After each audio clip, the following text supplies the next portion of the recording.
All right, so welcome, you made it. This class is called The Art of Transformation, and it's for two purposes. One, it's a class of its own because transformation is an art. It seems like something, perhaps, let me know if you can relate to this, but doesn't it seem like if you have a good intent and you're like, I want to transform, then the universe should just make that as easy as possible? Like, wouldn't that be fair? Hey, I'm a good person. I've asked for transformation.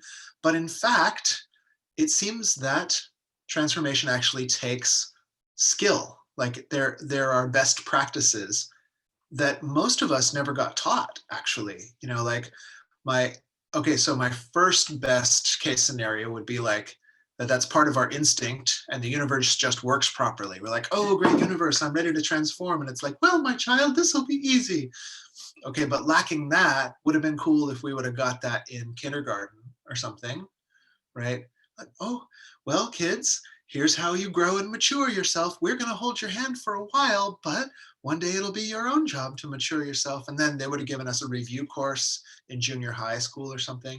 And maybe you had enlightened parents who did that, or you went to a charter school or something. But for many of the rest of us, it could be good to have like a little crash course on the art of transformation. What do you say? If your fingers are handy, put in the chat box whether this gains any rapport traction with you or not. Does this match your experience, having a little insight into how to transform, how to do the discipline of transformation might be valuable to you? Now, Jim's all set. He's all done. But here we go. Yeah, I would have loved that as a kid. Wouldn't that have been nice? And it was there. They just hid it in like the back part of the library or something like that. So it would have been nice to have a course in the art of transformation, valuable then and now. Absolutely. Sometimes we don't know, excuse me, know what we need until we find it. Sometimes I don't know how to talk until I've said it. So, hey, all right. So one of the purposes is just to talk about the art of transformation. Let's say there was something you wanted to transform, and we're just going to spend a little time together on a Tuesday night talking about how to do that. And then the other, of course, is I have a big course coming up, which is free and priceless. So I wanted to get the word out to as many people as possible, which is this Alchemical Immersion 108 course, which is a 108-day immersion. You don't have to do all 108 days, but it's a really cool qigong course. It's all online platform. I'm really proud of it, actually. Worked pretty good last year. And the last time I ran it, I had a little more of like, this is the serious container we are building. Don't come unless you're very serious. Oh, only 100 of you shall make the cut. And I think that's a cool way to be. No problem there. But this time I got this inspiration about like, wow, what if you want to come and not be serious? Maybe you should come too. And actually that can be a part of the path of transformation as well. Some, times when we are more casual can actually be an important skill in the art of transformation. Learning how to play with new information and new like insight generating practices can actually be more effective than being a serious butthead to ourselves and like being disciplined and shooting all over ourselves.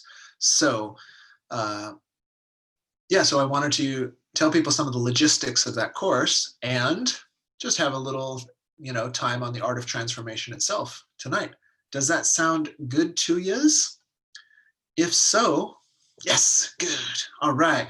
Let us then talk about transformation.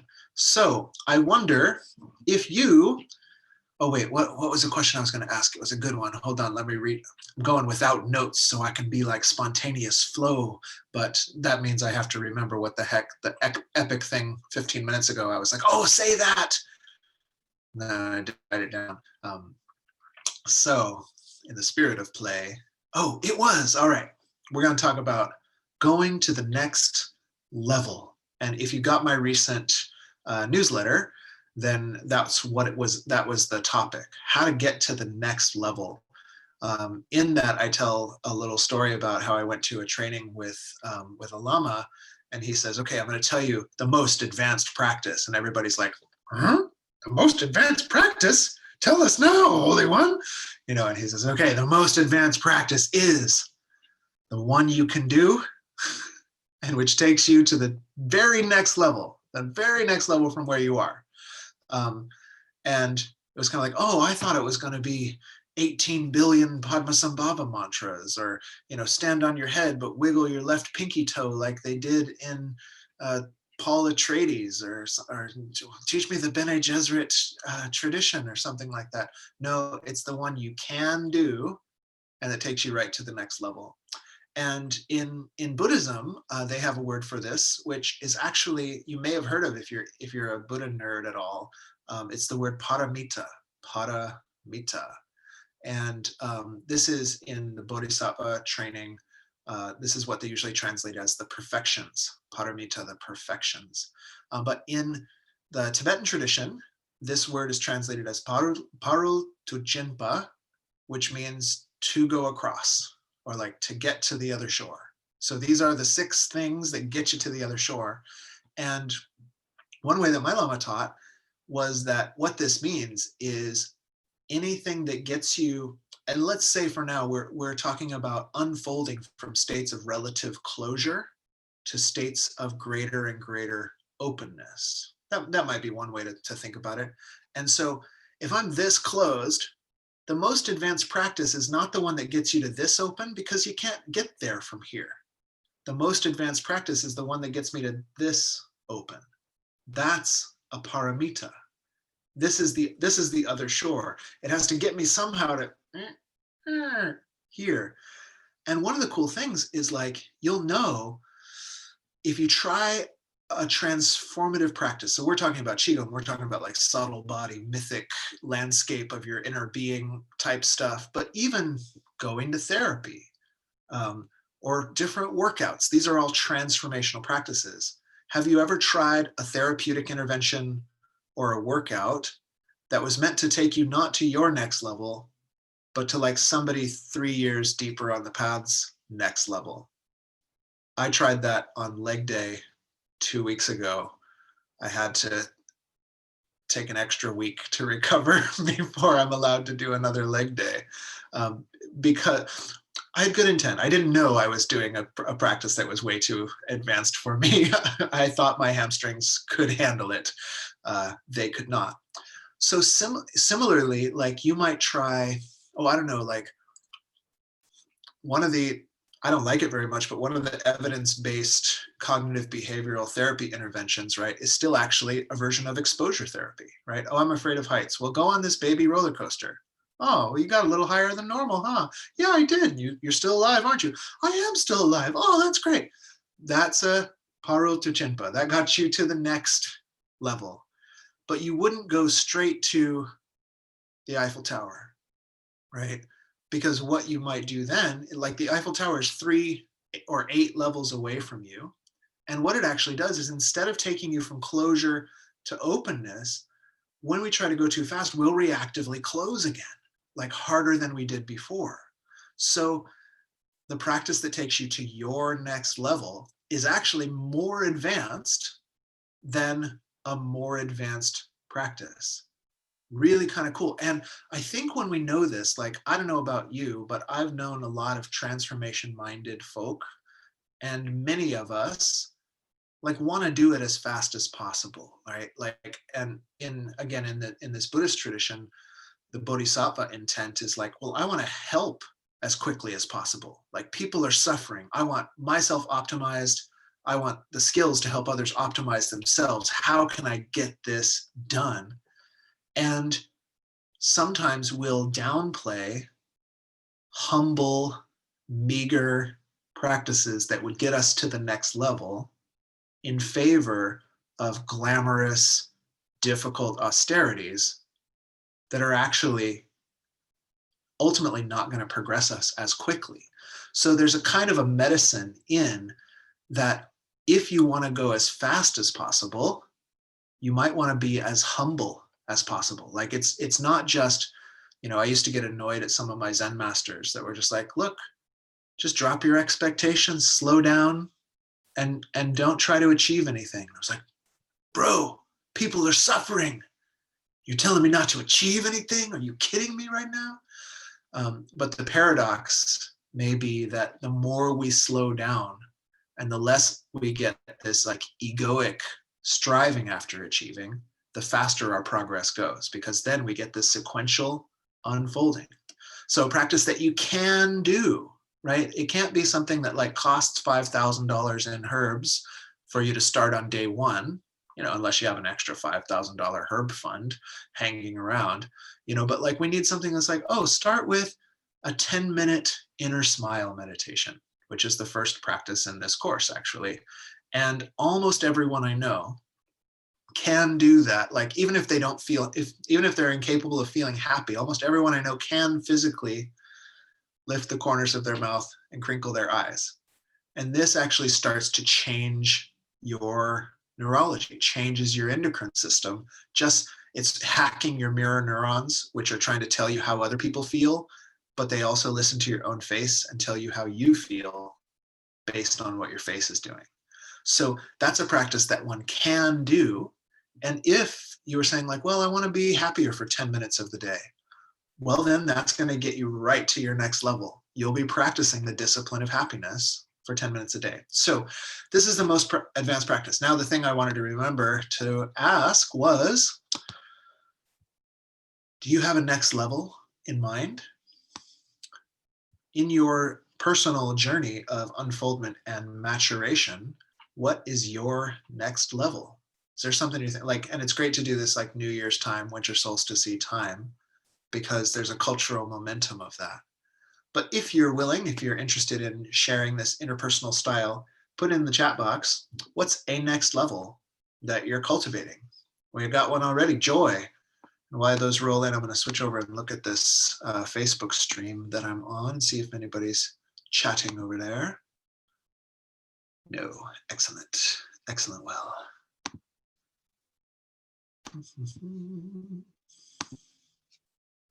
All right. Inner smile sounds good. Yeah, it's a good practice. I think we'll do some in tonight's meeting, perhaps. Levity, instead of being so intense in my practice, that's a pretty darn good next level. That's kind of my next level too. And boy, is there a lot you can get out of it. Anybody else have a next level in there that they want to share? Bring it on if you do, or else bring it on later. No ultimatums here today. I'm actually trying to find my live stream here to make sure nobody's frantically asking questions that I'm just not seeing. No, good. All right, cool. So the first question, and you can feel free to keep rolling those in if I'm moving on, but we're still thinking of your next level.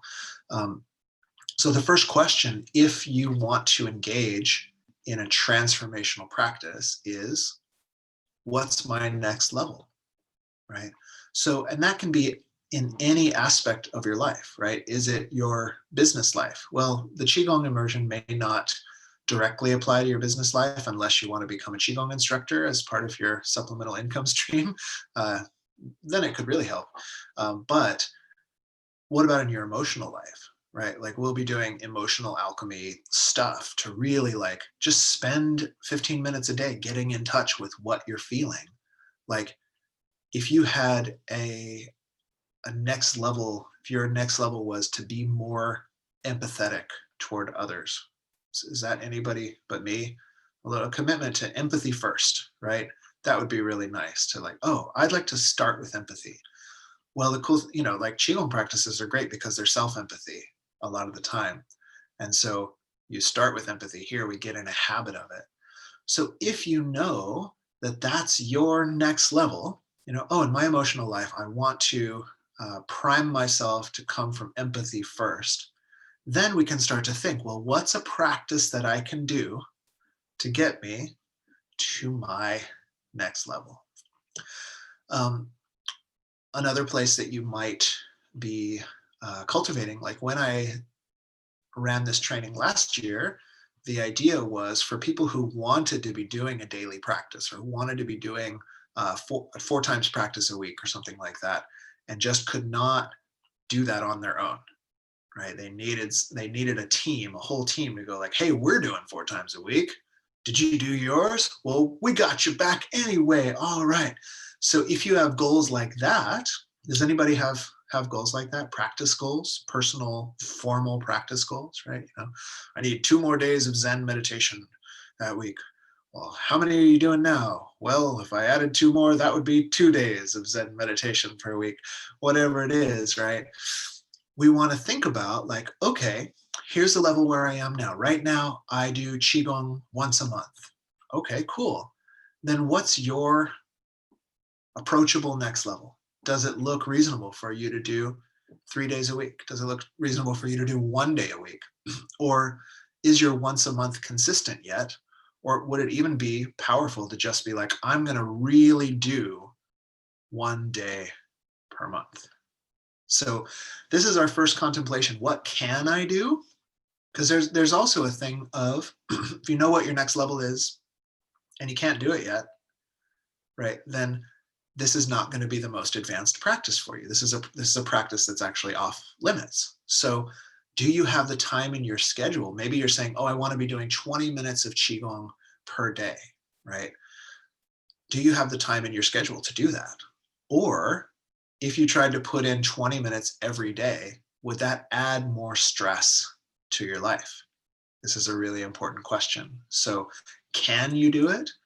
Is it going to take you to your immediate next level? Maybe your practice, if that were you, would be to carve out 5 minutes a day to do something nourishing for you and never sacrifice that 5 minutes, right?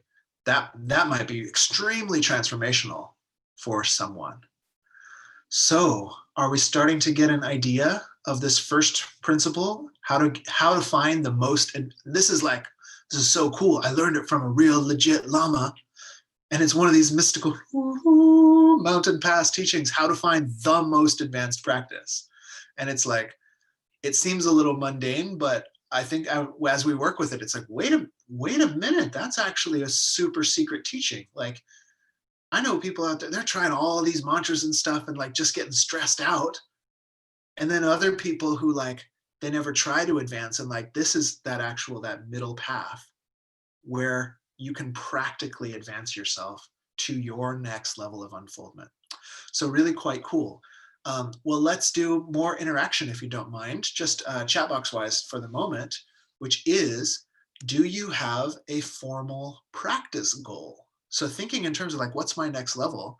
Do you have a goal around your qigong practice, your meditation practice, what I'm going to call transformational or integrative practice?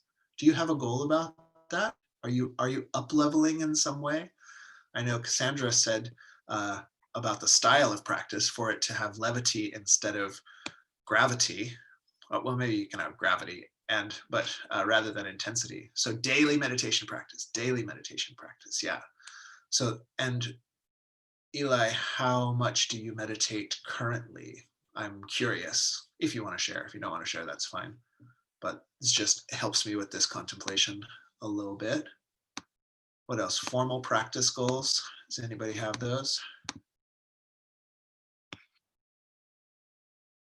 Let's see, I'm doing my formal practice goals. I am at my max. I have not leveled up to the next level I'm on. So I don't have any new formal practice goals. I have my current formal practice goals. At least twice a week, yeah. So that's pretty cool. It's a great example because twice a week, if you got at least that, you can probably do daily. Or my special I learned from a Lama once is do 6 days a week. Give yourself 1 day off. And it's like, there's something in that 1 day off that like makes the whole thing possible. Waffles on Sunday, whatever it is. Darius doesn't feel related to formal practice. It's noticing where I'm seeking external validation. Yeah. And that's a great one, because like formal practice, it has this, one of the easy things about formal practice is built in, it's kind of quantifiable, right? You can say, oh, I'm meditating twice a week. I want to meditate thrice a week. Or what's the 7 of thrice? Oh, I don't know.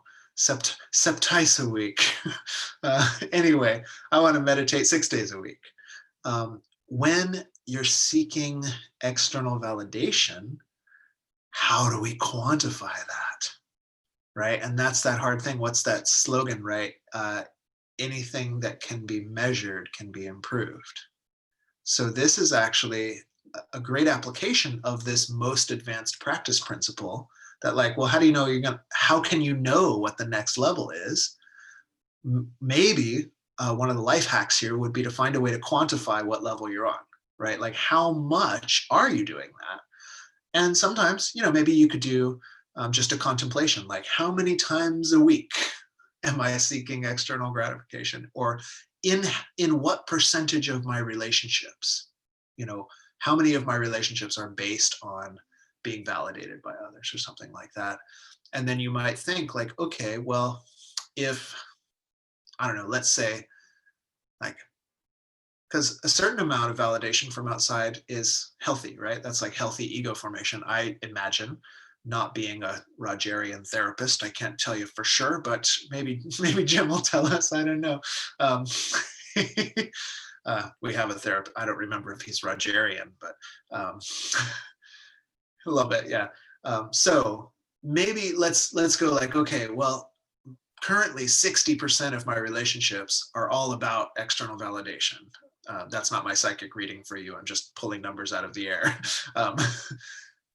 And so one might go like, okay, next level then, what would that be? Would it be 50, right? Out of my 10 friends, I want half of them to be just about sharing from the heart. And for now, I'll keep those 5 who are my yes men, who always just like prop me up or something like that. Like, and that would be a real quantifiable transformational goal, right? It doesn't always suit, like I know when I'm in those situations, that doesn't always suit my ego, right? I want to go 0 to 100, but Kaizen, right? Gradual improvement, step-by-step improvement. And then not on my curriculum for tonight, but an extra practice is anytime you make an increment of improvement that you can measure, you celebrate yourself and you throw a party. So, it's like, oh, this week, half the time I was coming from the heart instead of seeking ego gratification of the unhealthy variety. And then, it's like, well, pop out the champagne. Hey, chocolate chip pancakes for the whole family. Okay. And our, the qigong work, this inner alchemy that we're working is all about working with our subconscious. In Buddhism, some schools they would call the base consciousness. And it really pays attention to what we celebrate and put our attention on, right? So when we quantify, we're already perking up that base consciousness. Huh? We're really thinking about this validation thing. Interesting. And then when we go, well, what's my next level? How am I going to do it? We make a plan. And then when we succeed and we go, I did it. Wow, this is fabulous. And we have chocolate chip pancakes. That deep subconscious knows now, like, wait, this is important. It's almost like the Pavlovian conditioning, right? But the cool thing, even if you don't get all the way to 50, maybe you were like, you only got it down to 55% of your interactions that week, you can still throw a party. You can go like, but wait, I went in the right direction. Not as much as I wanted, but I went in the right direction. And we start to give ourselves this momentum. So that's a really cool example. Actually, I'm grateful for you popping that in there, because there are examples we can quantify. I want to be doing my qigong for 5 minutes longer per session. How am I going to do that? Well, I need to schedule with work and put a reminder on my phone that I don't answer emails until 11 a.m. Or, and then there's other stuff like, I want to be more open-hearted with my wife. Okay, what would that look like when you succeed? And then compare that with where you are now. And, it's like we have to make facts and figures about murky emotional stuff, but it can be done. And this is where this language of alchemy becomes very powerful, because it's all about like, it's where chemistry comes from, right? You know, it's like, how much of this element do you mix in to how much of this element? And so there's a whole fun deal about quantification that really plays into our transformational practice. Okay, cool. I'll pause monologuing for a second and just see, and then I have like 2 more points for tonight's talk. But is that useful to you? Does that bring anything up for y'all? What is a question or an inspiration? If you have one, pop it in the chat box while I take a breath and check the other stream here, and then we'll move right along. Right, this is all looking good.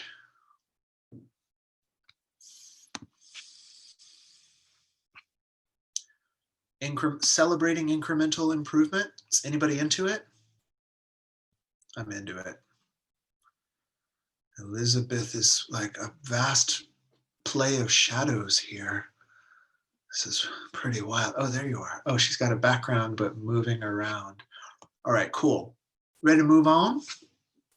Shall we move on? So this is principle 1, how to find the most advanced practice. Second principle that I want to share with you tonight, actually that one was just a freebie, wasn't it? Yeah, so then on this course that I'm offering, it's called the Alchemical Immersion. What do we mean alchemical? Well, I already mentioned, you know, alchemy is the predecessor for chemistry. And what does alchemy mean roughly? The art of taking base material and turning it into a precious material, right? So in the classics, they're always lead to gold, you know, but you could also say like turning poop to medicine. And this is actually what it feels like in life, right? Is that life, is it or isn't it true that life gives us plenty of, oh, let's call it raw material, or, you know, bowls full of dog poop every morning. You know, life gives us no shortage of lead, just heavy, you know, maybe radioactive or chemically toxic, just like fertilizer abounds. That's right. And so if we know how to compost, or if we know these chemical processes, if we have the proper furnace, we can actually transform that crummy material into material that benefits ourselves, others, and our world. This is what we mean when we're talking about alchemy. So it's I could have called this like, you know, the qigong immersion. Hey, and that's cool. But the flavor really is that we're doing something transformational in order to benefit ourselves, others, and our entire world. So just to be a little Taoist on you, almost everything comes in 3s in Taoism. So I thought I'd give you a 3-level alchemy practice just for fun, which is, when we're talking about alchemy in terms of these yogic practices, these inner transformational practices, there's a physical aspect. So let's try our smiling meditation again, which is, it's very simple. Even if you don't feel happy, you first lift the left corner of your mouth. That's pretty fun. And then you lift the right corner of your mouth. And then you just crinkle up your eyes a little bit. And then if you want advanced, you feel like you're like beaming golden light out of your forehead. Wow. That's pretty fun. Now, what happened if the golden light beamed back and then just washed through your body? Make sure you keep your face in that position, even though you're now relaxing, relaxing, relaxing. Wow. That's pretty cool. So this is, although you may have experienced subtle energy effects, this is really a physical alchemy. In your brain, you've got these things called mirror neurons, which we humans, higher primates, but especially humans, specialize in, because we need to look at each other's face and body language and do this microsecond thing of, how does it feel to be that person, right? So that if somebody in the tribe looks like this, we go, oh, aggression alert, you know, use all your empathy to, you know, dissolve that or defend someone. And if someone goes like this, You know, we go like, oh, I think they might like me. Hey, baby, what's happening? Do you do alchemy too? You know, we're primed. The survival of our species as Homo sapiens and all the other hominid species, you know, is on reading the rest of our tribe so that we can have these really amazing collaborative primate bands. The cool thing is, when you smile like that, the same architecture in your brain looks at how you are expressing yourself and tells you how to feel. So it's physical alchemy because the amount of serotonin and dopamine that your brain's putting out and where it's being secreted is going to change. What's going on in your gut is going to change. The tone of your vagus nerve is going to change. So this is a physical alchemy. The second level is going to be emotional and relational alchemy. And it really builds on the first, because if somebody snipes at you emotionally, am I the only one that still has people like that in their life? Sometimes snipe at you emotionally. I mean, most of mine are on the internet, but they're not really allowed in my house anymore. So they snipe at you emotionally, right? We can often talk ourselves out of that given enough time. But isn't it true sometimes that for the next couple of hours, or if it was really difficult, the next couple of days, your physiology is still, it's all impacted by their emotional weaponry. Have you ever had this experience, right? Somebody, like for me, it's like on the internet. I'm like, hey, what if we all talk nice to each other? And they're like, ah, you commie scum, talk nice to each other. What kind of LSD have you been to? I don't know what they tell you, but, and most of the time that rolls off. And occasionally it gets in there, and it takes me a good 3 days to stop going, how do I regain hope in humanity at all? But there's a trick.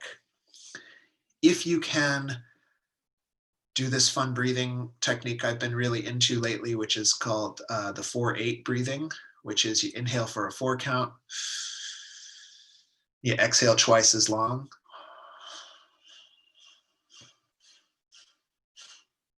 and you inhale for a 4 count,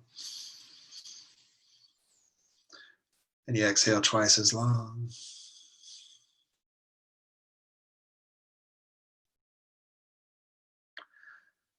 You can sometimes change the whole physiology, like mine just changed just in 2 of those or 3 of those, to the point where if you wanted to generate a different thought, like, wait a minute, that was just a single event.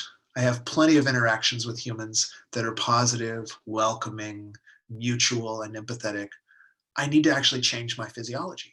So there's an aspect where that physical alchemy of learning, like to change shape, to do the Wonder Woman pose. If you want, you can do this with me. You put your hands on your hips, you puff up your chest, you look kind of up on the 45, smile a little bit, take big deep breaths. And there's great research that shows if you do this for a minute before you give a talk, the people in the audience actually think that you're cooler than if you didn't do this for 1 minute before you gave a talk. And not only them, but you think you are cooler too, because your body believes that you're Wonder Woman if you just take the pose. It's really quite weird. Okay, so if you get that level, this physical alchemy, you can start to do emotional alchemy, which is like one of the other hacks that I've been really into lately. I learned from this great book, my new favorite book in the universe for this year at least, called The Upside of Stress.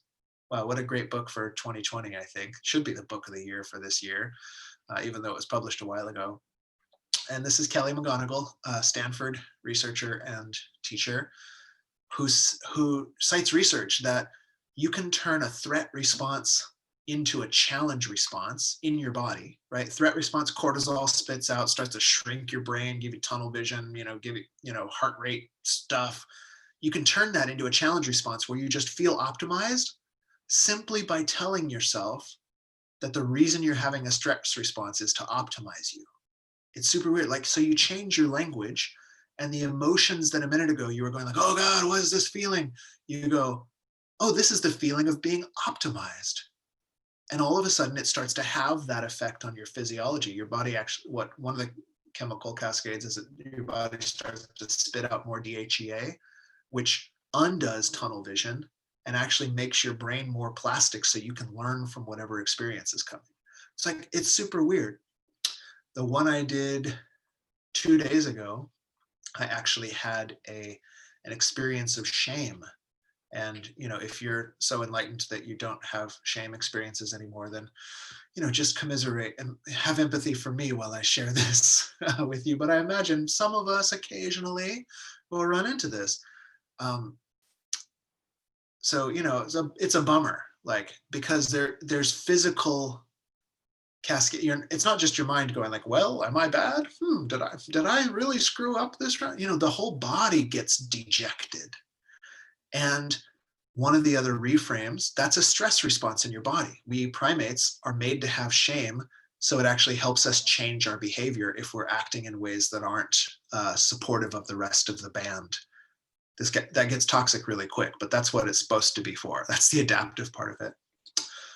One of the cool things is that you could change a threat response, right? Cortisol, stress hormones, into a tend and befriend response.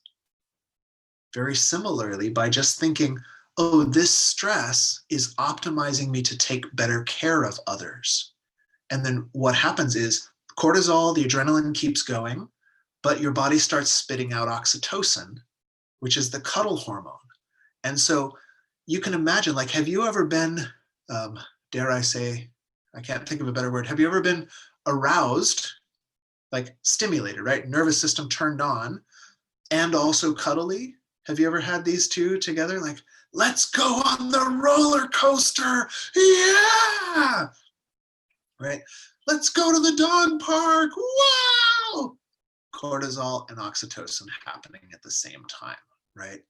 So when you are in an interpersonal stress experience that doesn't feel good, the only thing missing is you invoking the tend and befriend part, which makes your posterior pituitary, anterior, one of those pituitary glands start spitting out oxytocin and filling you with cuddliness while you're aroused. And I did this. It's really cool. I was like, I reframed shame in about 20 minutes. It was super weird.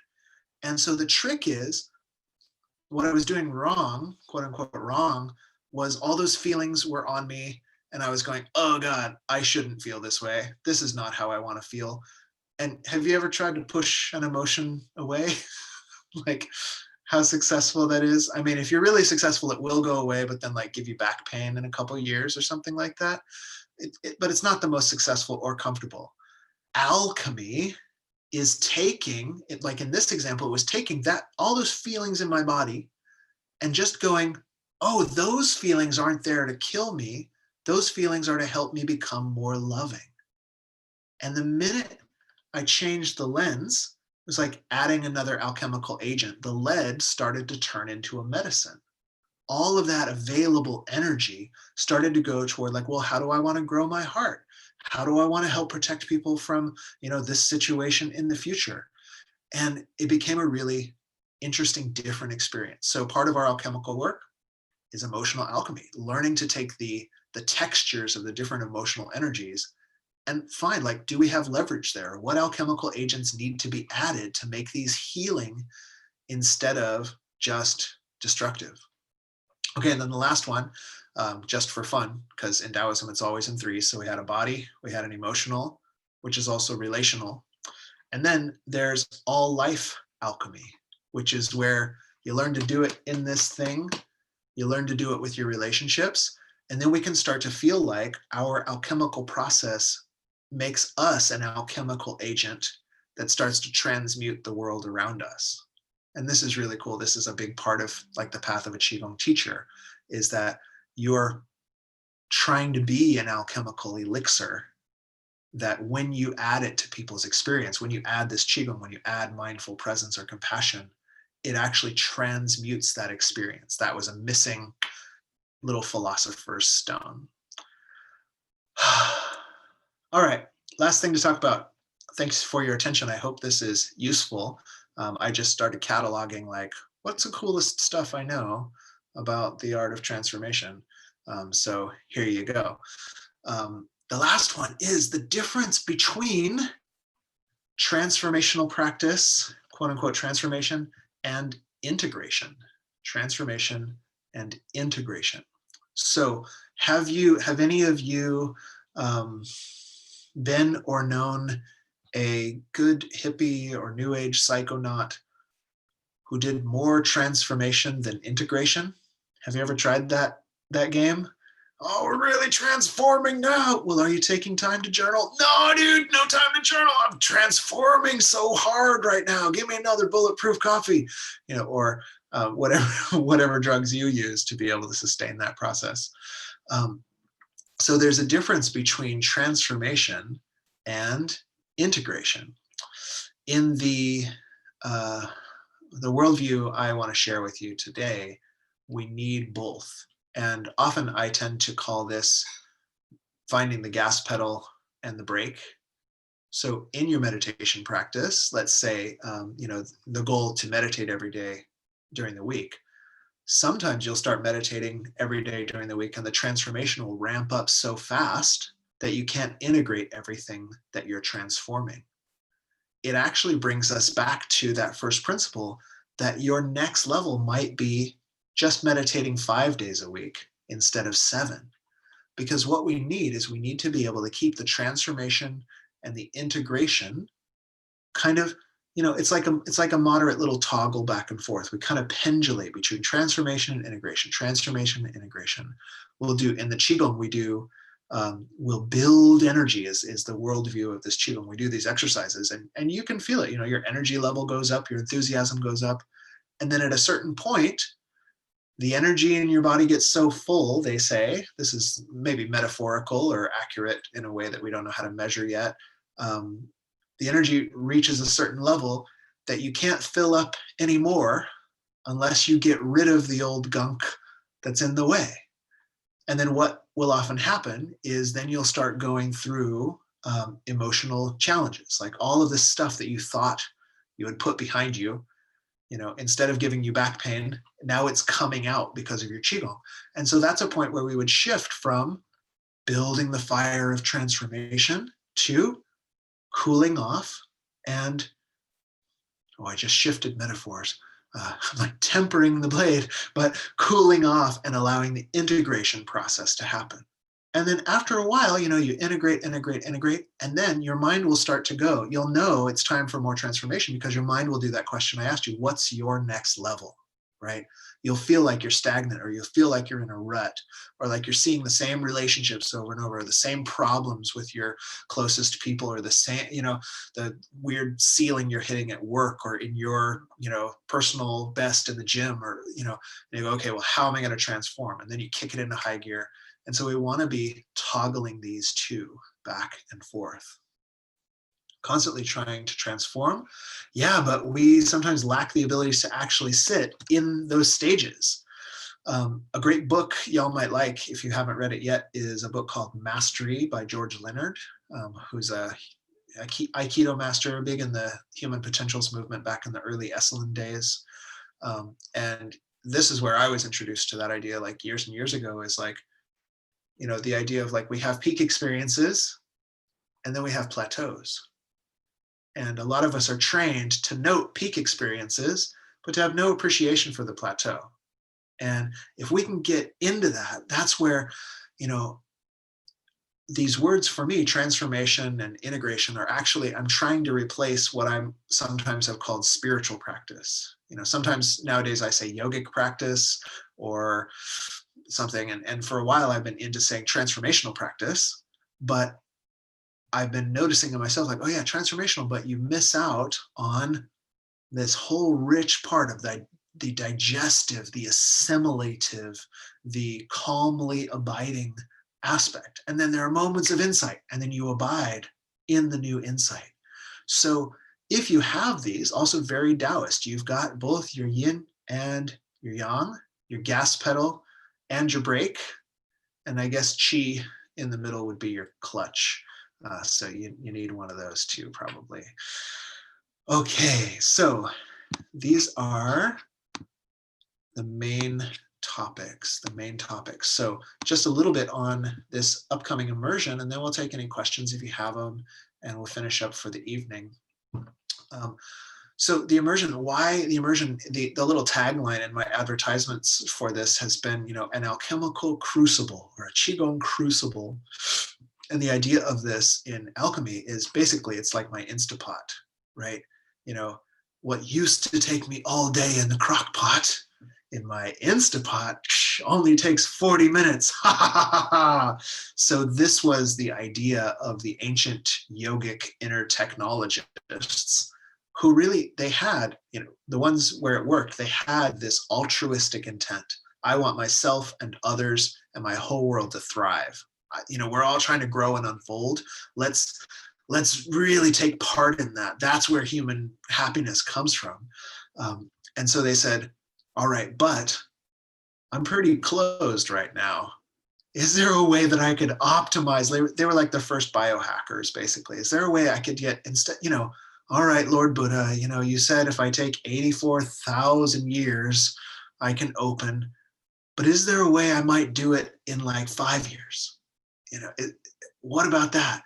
And one of the tricks, of course, there's a whole repertoire of tricks, and you probably need a skilled mentor to help you really do them so you don't go sideways on them. But one of the tricks they said is making the proper container or making the proper crucible or pressure cooker. In Tibetan tradition, this is called Sam. I'll put that in the chat box, Sam. And it means in retreat, the practice of retreat is called Sam, which means the boundary of your retreat, right? And what makes it a retreat, what makes it a Sam is not, oh, you're silent for 30 days straight.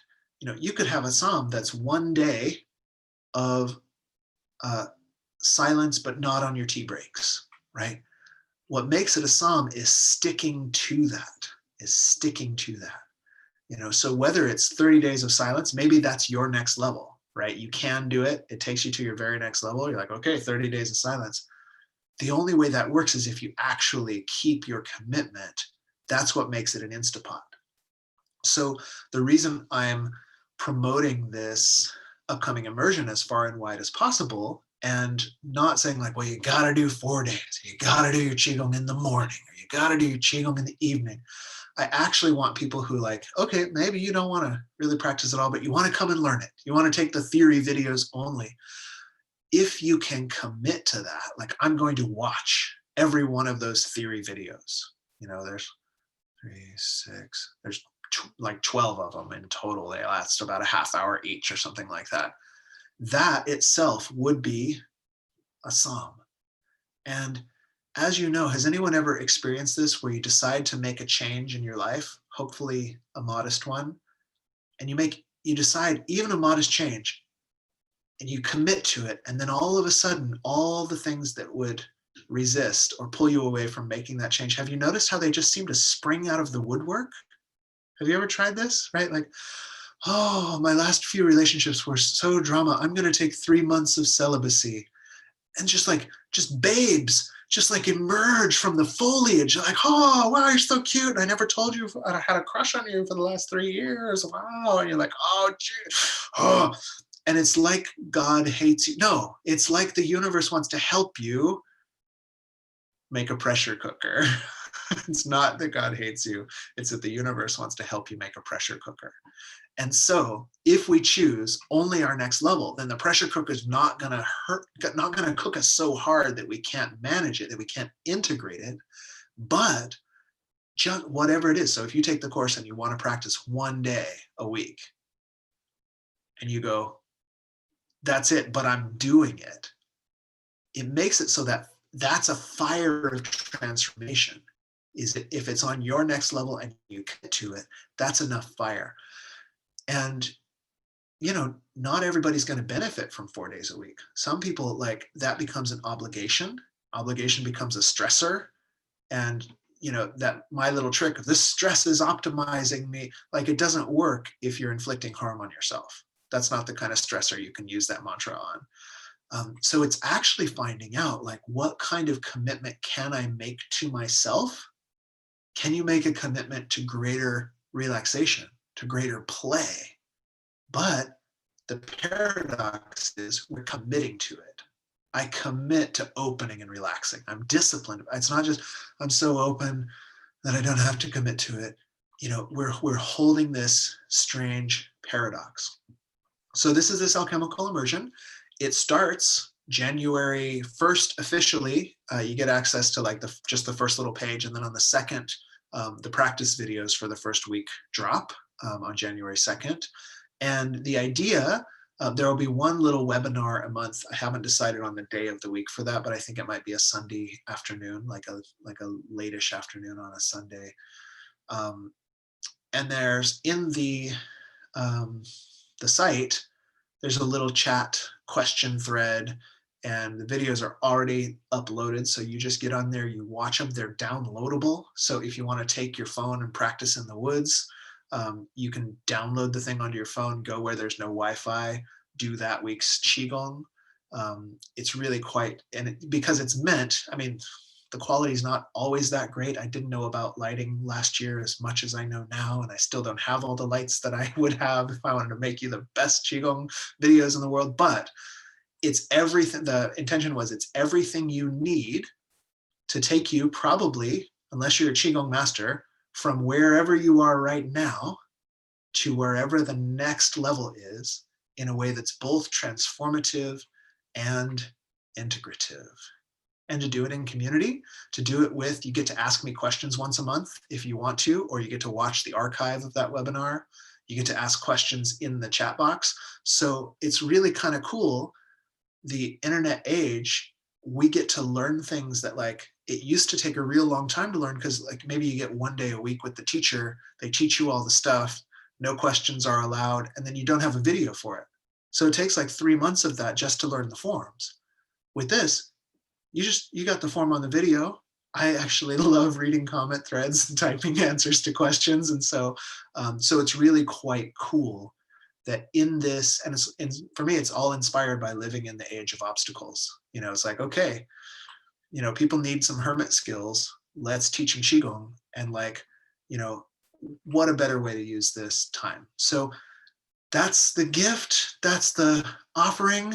It's big. You can take part if you want. You got to send all your friends if you want, because why not have a whole generation of qigong masters emerge out of the global crisis that we're in?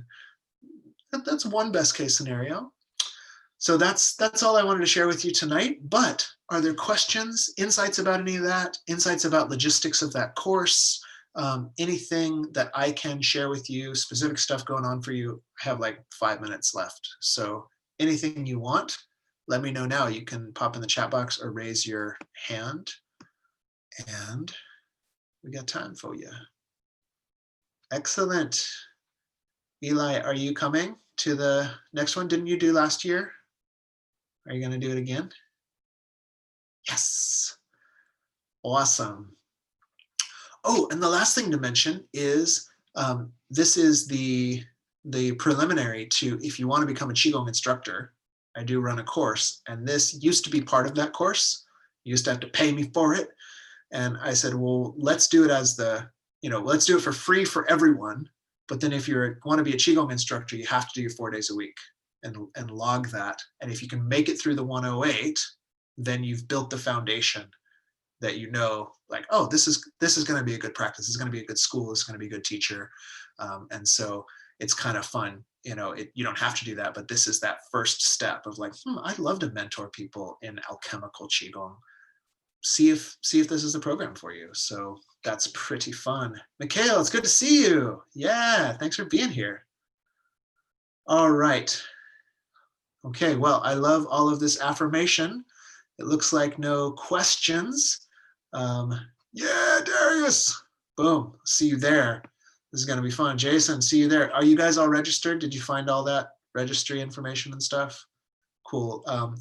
Well, if you get my newsletter, it'll be coming out every Monday for a few weeks, and also on my Facebook Temple Style page. I don't have the thing queued up right now to put it in that chat box, but you guys are all connected to me, I think. So Darius, I'll make sure you get that, and we'll all get ourselves So I might even be able to send a follow-up email.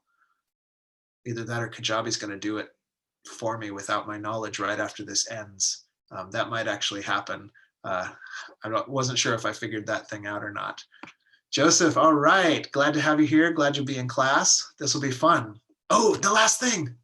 I'll say that like 8 times, sorry. But the other last thing, group chi field. I don't know if you believe in all that, but it works across a distance, I've found. Maybe just the psychological part is like, we know that Darius is over there trying, and Cassandra's over there trying. And so something about our primate brains go like, well, if they're trying, I better try for them, but in the old qigong schools, they said like, yeah, if you got the rest of the monastery practicing, you're going to advance more quickly than if you were practicing on your own. And we, in this current cohort, there's like 17 or 18 people left still chugging along on the instructor training. And we've all actually found that there's actually like, there's transmission, there's energetic transmission, even though we're just on the internet. So it's kind of cool and just great benefits. So it's like, I'm getting charged up, like, Joseph's like, I'll be there. I'm like, yeah, we're going to be there together. This is going to be great. So that makes me happy. Oh, Cassandra's got it. Do you want that link right now? I can actually go find it if Cassandra doesn't. I do know how to run a computer. It'll just take me 2 shakes of a lamb's tail. Website. And just waiting for the internet. It's not 5G over here.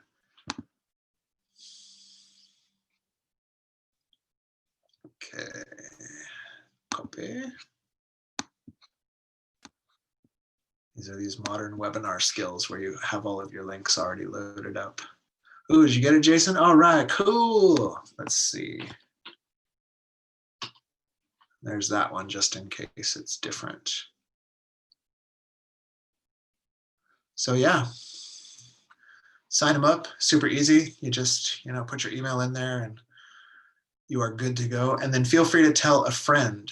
This live stream will be up in my Facebook, and then sooner or later, I'll get it onto my YouTube. So again, the idea was just to share some ideas about transformational practice, have a fun talk about that. So anyone who could benefit from that, great. They don't have to come to my course. That's not the fee for listening to me rant about integration and advanced Lama practices. So anybody who can benefit, but especially people who might want to be in that crucible. And there's no bar. You don't have to be practicing every day. You just have to have a little dash of altruistic intent, wanting to make your own life better, or someone else's, or both. And you're in, and we'll be jamming. So that's it. So plan for January 1st and 2nd start date, whichever one of those are fun for you, or as close to that as you can. And that's it. Thank you all for being here. It's really great to spend time with you. Happy training, whatever you're training. We'll see you soon.